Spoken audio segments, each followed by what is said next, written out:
Hi everyone, welcome to the Arab Public School at home. E-learning platform. Good morning to all of you, and I hope you all are well at home. Today, I am going to discuss about next questions in this chapter. Listen it. Page number 139, and topic name is value based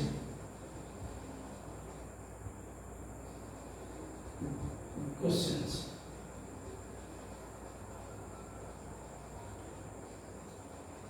ठीक है, value based questions. देखो value based question का मतलब आपको solve करने हैं, solve करने के बाद बताना उसका क्या वैल्यू है, उसका क्या महत्व है, उसका क्या मूल्य है। तो इसके पहले वाले क्वेश्चन में मैंने जल्दी में मतलब वीडियो ना होने के कारण मैंने आपको वैल्यू बताना मिस्टेक कर दिया था। तो वैल्यू में आपका वो मोरल वैल्यू था ना। देखो आपको आंसर आपने मिलाया था, आंसर मैंने जो बताया था 46 आया था ना, 46 लीटर और 500 मिलीलीटर था ना। इसमें क्या दिया, ह्यूमैनिटी यानी मानवता, तो मानवता को वैल्यू निभा रही है, ठीक है ना। इसके बाद वाले क्वेश्चन में देखो वो क्या कर रहे हैं, ठीक है। वैल्यू बेस्ड करने दोगे उससे क्या मूल्य होते हैं, उसके क्या महत्व होते हैं वो देखना होता है, ठीक है। क्वेश्चन नंबर 2 देखेंगे, 1 तो कर लिए। क्वेश्चन नंबर 2 क्या, अविभर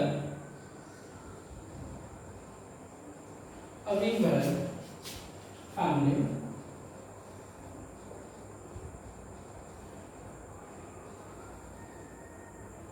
will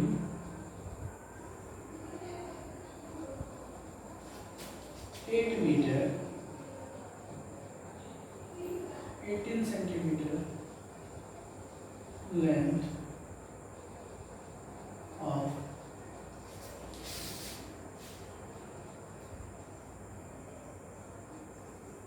Banarasi sarees and 4 meter 56 centimeter length of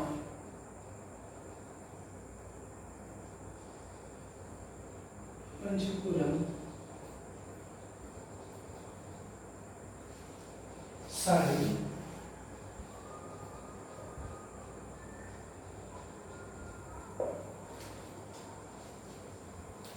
they presented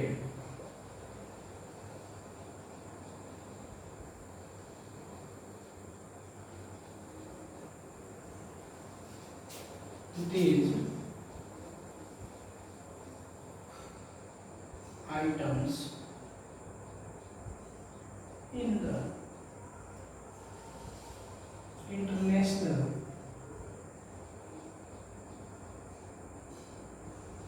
international trade fair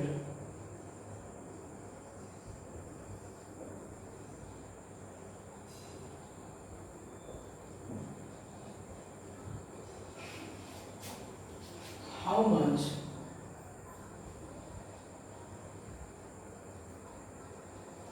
what did they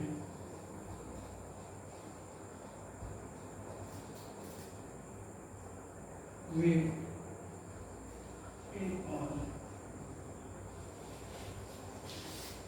what value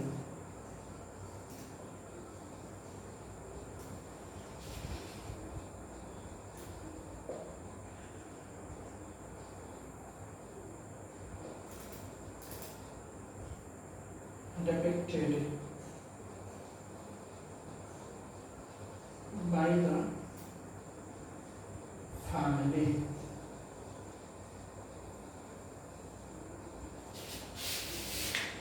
ध्यान दो इस क्वेश्चन को।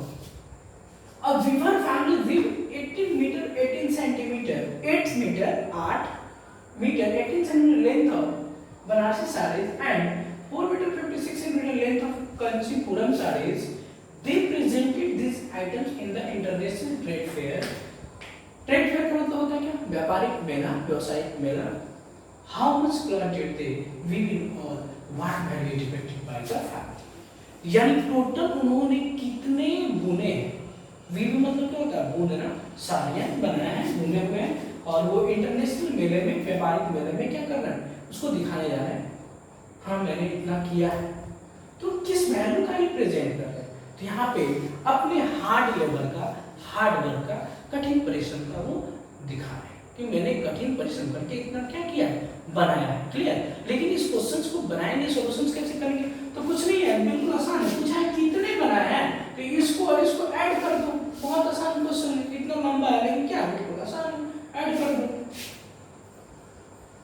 मीटर को मीटर लिख दो और सेंटीमीटर को सेंटीमीटर की तरफ लिख दो। कितने लगेगा? 8 metre 18 centimetre, 4 metre 56 centimetre, add कर दो। 8 6 14 1 1 5 6 1 7 और ये बताएंगे 8 4 12, यानी 12 मीटर और 74 सेंटीमीटर आंसर। अगर इसको लैंग्वेज में लिखना है तो लैंग्वेज में क्या लिखोगे? लिखोगे ऐसे कि total plot did they weave in all. क्या लिख दोगे? Total plot did they weave, मतलब उन्होंने बनाया टोटल। तो टोटल कितना बनाया? इतना plus 18 metre 18 centimetre plus 4 metre 56 centimetre equal to 12 metre 74 centimetre total. ठीक है? और किस प्रकार की है? डिपेक्टेड है बाबू मोरल वैल्यू में, तो हार्ड वर्क का कौन काम हो रहा है यहाँ पे? कठिन परिश्रम ये लोग करके हार्ड लेवल करके बनाया। यहाँ पे हार्ड वर्क क्या हो जाएगा? मोरल वैल्यू यहाँ पे शो करेगा। अब हम लोग देखेंगे हॉट क्वेश्चन। हॉट का मतलब क्या होता है? गर्म नहीं होता बाबू हॉट का मतलब यहाँ पे। ठीक है? यहाँ पे हॉट का सेंस गर्मी से मत लीजिएगा। ठीक है? गर्मी तो ऐसे बहुत है लेकिन यहाँ पे हॉट का सेंस गर्मी नहीं होगा, HOTS, hots question. Hots questions का मतलब होता है हाई ऑर्डर थिंकिंग क्वेश्चंस होता है, यानी काफी ज्यादा इस पे थिंक करना होता है, सोचना पड़ता है। हाई ऑर्डर थिंकिंग क्वेश्चन समझ रहे हैं? चलिए इसमें हाई ऑर्डर थिंकिंग में क्वेश्चन नंबर 1 करते हैं। क्वेश्चन 1 क्या है? A cloth merchant, a cloth merchant sold a roll of cloth among 6 customers.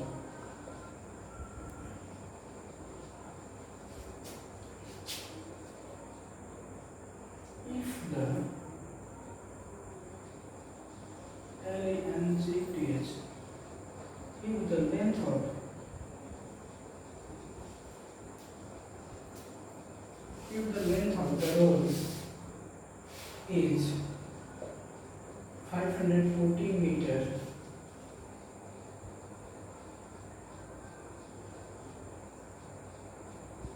find the amount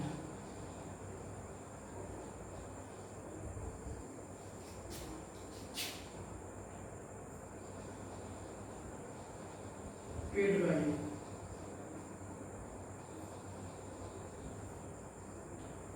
each one at the rate of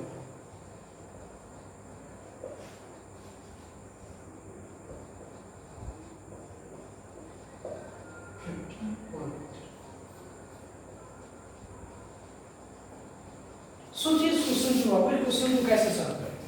तो देखो, एक क्लॉथ मर्चेंट का मतलब क्या है? व्यापारी, कपड़े के व्यापारी जो है, सोल्ड मतलब बेचना। ठीक है? सेल का B2 है, सोल्ड। ठीक है? बॉट बाई मतलब खरीदना था, बॉट होता है उसका B2 खरीदा। बाई मतलब खरीदना, बॉट उसका खरीदा। लेकिन यहाँ पे सोल्ड है, यानी सेल। सेल मतलब बेचना, सोल्ड मतलब बेचना। ठीक? कपड़े की जो व्यापारी वो बेचता है रोल, किसका? कपड़े का। अमाउंट 6 कस्टमर, 6 को दुकानदार मतलब 6 को कस्टमर है। कस्टमर तो क्या होता है? जो खरीदने वाले होते हैं, क्रेता होते हैं, जो खरीदने वाले उनके हाथों वो 6 लोगों को बेचते हैं। कितने लोगों को बेचते हैं? 6 लोगों को। If the length of the roll is 540 metre, so बोल रहा है कि वो 6 कस्टमर को एक रोल बेचते हैं कपड़े का। एक रोल में 540 मीटर का है, तो find the amount paid by each one at the rate of 50 पर मीटर। टोटल कितने लोग? तो टोटल है आपके 540 मीटर। ये कितने लोगों में बांट दिए गए? ए बी सी डी, जैसे 1 2 काउंट कर देते हैं, 1 2 3 4 5 6, 5 टोटल कितने हैं कपड़े? 540। उसमें कितने लोगों में बांट दिए गए? 6 लोगों में बांट दिए। तो फिर 6 को कितना कितना मिला ये पहले हम निकालेंगे ना, तो इसके लिए हमें क्या करना होगा? डिवाइड करना होगा। चलिए, टोटल क्लॉथ कितना हो जाएगा आपका? 540 मीटर।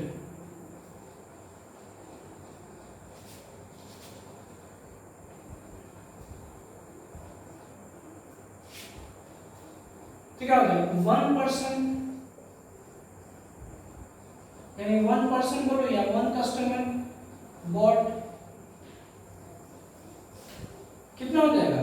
540 मीटर डिवाइडेड बाई 6, तो हमने 1 का निकलेगा, ये कितना हो जाएगा? यानी 19 मीटर। कितना हुआ? 19 मीटर। एक आदमी कितना करता? 1 मैन 90 मीटर करता। समझ में आ रहा है ना? टोटल कपड़े कितने हैं? 540 मीटर टोटल कपड़े हैं। कितने लोगों को देने हैं? 6 लोगों को देने हैं, तो डिवाइड करेंगे, तो डिवाइड किया तो कितना आएगा? 90, यानी 90 मीटर। तो एक व्यक्ति को कितना मिला? 90 metre.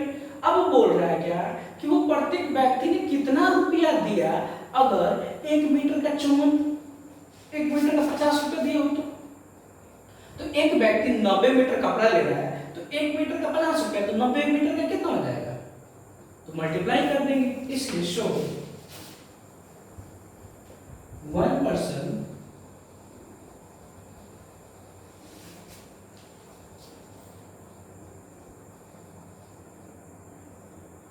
and so the amount paid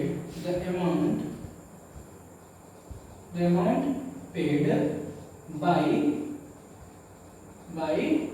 क्या? 1% by 1% इक्वल टू कितना हो जाएगा?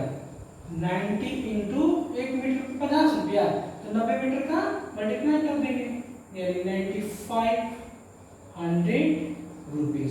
ये मीटर में नहीं आएगा बाबू, रुपया में आएगा, क्योंकि रुपया से मल्टीप्लाई कर रहे हैं। तो यानी 4500 रुपया, यानी 4500 रुपया एक व्यक्ति को क्या करना होगा? देना होगा। तो ऐसे ही 6 दे देंगे, 4500 सबके देंगे। चलिए, अब क्वेश्चन नंबर 2 देखते हैं। This is the last question of this chapter. ये जो क्वेश्चन है बाबू, ये लास्ट क्वेश्चन हम लोग देखेंगे HOTS का। Question number 2, if the cost of 1 kg rice is 35 rupees, the cost of 2 kg wheat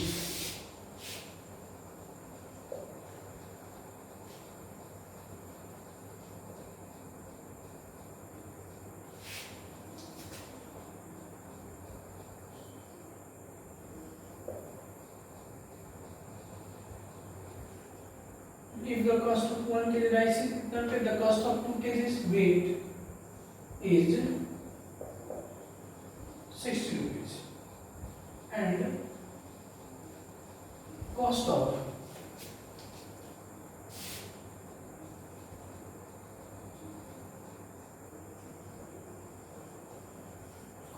3 kg dal is 240 rupees. What will be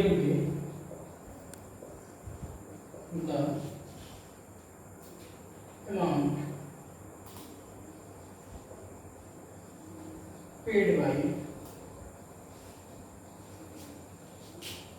Ruxana? What will be amount paid by Ruxana if she bought 8 kg rice and 13 kg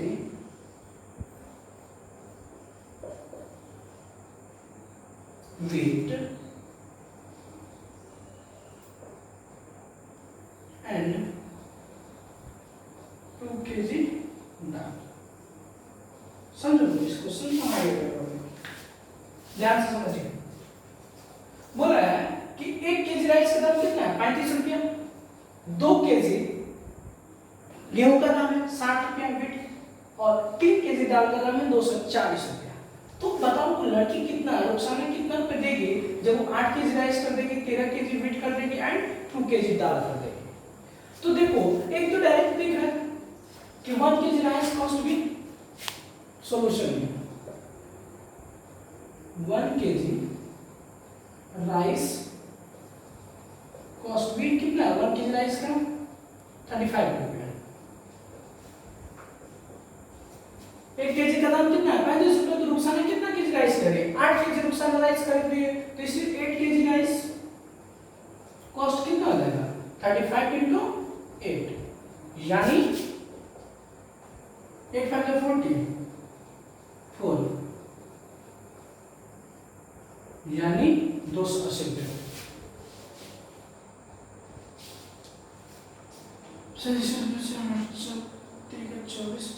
यानी देखो 35 गुने 8, 8 5 40, 40 के 0 8 4, 8 4 8 3 3 है 24, 24 20, 280 रुपये। तो 1 KG rice का दाम 35 रुपये, तो 8 केजी राइस का दाम 280 रुपये। नेक्स्ट चलो, अब 13 केजी क्या लगे, वीट। तो यहाँ पे वीट का जो कॉस्ट है वो 2 केजी का दाम, 2 केजी का दाम 60 रुपये है। सोचो 2 केजी का दाम 60 रुपये, तो 1 केजी कितना होगा, 30 रुपये होगा ना। तो इसलिए यहाँ पे लिख दो 1 केजी वीट कॉस्ट भी कितना, 30 रुपीज। समझ रहे हो ना, समझ रहे ना क्यों देखो यहाँ पे क्या है, क्योंकि है 2 केजी का दाम 60 रुपया गेहूं का, तो 1 केजी का 30 रुपया। तो रुखसाना कितना गेहूं खरीद रही है, 13 केजी, इसलिए 13 केजी वीट कॉस्ट भी कितना हो जाएगा, 30 इंटू 13, यानी 390 रुपया। समझ में आ रहा है, फिर से समझो। 1 केजी चावल का दाम 35 रुपये, तो 8 केजी चावल का दाम गुना कर दोगे निकल जाएगा। 2 केजी गेहूं का दाम 60 रुपया, तो 1 केजी का दाम 30 रुपये, तो 1 केजी वीट का कॉस्ट कितना है, 30 रुपये। तो 30 रुपये 1 केजी का होंगे, तो 13 केजी का यानी 13 केजी का कितना होगा, मल्टीप्लाई कर दो 13 से, तो 390 रुपये। नेक्स्ट चलो, अब दाल की बात आते हैं। दाल का कितना कॉस्ट है बाबू, 3 केजी दाल इज 240 रुपया। 3 केजी कॉस्ट ऑफ 3 केजी दाल भी 240 रुपीज। एक है 3 केजी दाल का दाम। हाँ, तो रुखसाना कितना दाल ले रही है, 2 ही केजी ले रही है ना, तो 1 केजी का दाम बोले निकालो, तो 3 केजी का दाम है 240 रुपये, तो 1 केजी का दाम कितना होगा, इसमें 3 से गुना कर दो, भाग डिवाइड कर दो, तो यह जाएगा कॉस्ट ऑफ 1 केजी दाल भी कितना हो जाएगा आपका, 3 केजी का है तो 1 केजी डिवाइड कर देंगे, कितना देगा, 80 रुपये, 80 रुपये। और रुखसाना कितना दाल खरीद रहे हैं, रुखसाना दाल खरीद रहे 2 केजी, इसलिए कॉस्ट ऑफ 2 केजी दाल कितना हो जाएगा, 2 केजी का, 1 केजी का इतना है तो 2 केजी का इसमें मल्टीप्लाई कर दो, यानी 160 रुपया। अब निकाल लो कि रुखसाना कितना पैसे खर्च किए। तो बोला है क्या है, Rukhsana see what will be the amount paid by Rukhsana, तो लिख दोगे total amount paid by Rukhsana. देखो समझो, यहां से हम सॉल्यूशन करना शुरू किए, हम यहां पे लाके खत्म कर रहे हैं। तो टोटल कितना रुखसाना खर्च किए, तो रुखसाना क्या क्या कर दिए, 8 केजी राइस कर दिए, 1 केजी राइस का मूल्य कितना होगा तुम्हारा, 280 रुपया। प्लस और क्या कर दिए, और कर दिए वो 13 केजी वेट, तो 13 केजी वेट का कितना दाम हो गया 390 रुपीज प्लस अब क्या कर दिए वो 2 केजी दाल, तो 2 केजी दाल का कितना हो गया आपका 160 रुपीज। इस सबको ऐड कर लो और देखो कितना हो रहा है, तो मैं ऐड करके बता रही हूँ, इसको मिटा देता हूँ, तो हो जाएंगे आपके 280 रुपया, 390 रुपया और 160 रुपया, हो जाएगा 0 9 15 15 5 20 3 23 3 2 2 2 4 3 7 1 8 ऐड करो 0 0 0 9 6 15 या ऐसे ही लो 8 9 17 और 17 6 17 और 6 23 का 3 यूनिट 2 अगर इसमें ऐड हो जाएगा 4 4 3 7 7 8 यानी टोटल अमाउंट उसको खर्च करना होगा सारे लेने में 830 रुपया। समझ में आ गया? फिर हम लोग मिलेंगे नेक्स्ट डे, वो नेक्स्ट डे हम लोग ज्योमेट्री चैप्टर शुरू करेंगे, न्यू चैप्टर शुरू करेंगे। वर्कशीट कोशिश कीजिएगा आप लोग बनाने की, मैं नेक्स्ट डे में समझा दूंगा, ठीक है ना। और उसके बाद हम लोग ज्योमेट्री एक्सरसाइज शुरू करेंगे, यानी लेसन 9 शुरू करेंगे। एक चीज ध्यान देना बाबू, ये बहुत इंपॉर्टेंट क्लास है ज्योमेट्री का। ज्योमेट्री अच्छे लोगों को ये समझ नहीं आता है, इसलिए आप यहीं से बेस अपना बनाना शुरू कीजिएगा, समझ लीजिएगा। इसलिए इस क्लास को बिल्कुल मिस नहीं कीजिएगा, ठीक है। बहुत बहुत धन्यवाद बच्चों, हैव अ नाइस डे। फिर मिलते हैं हम लोग नेक्स्ट डे।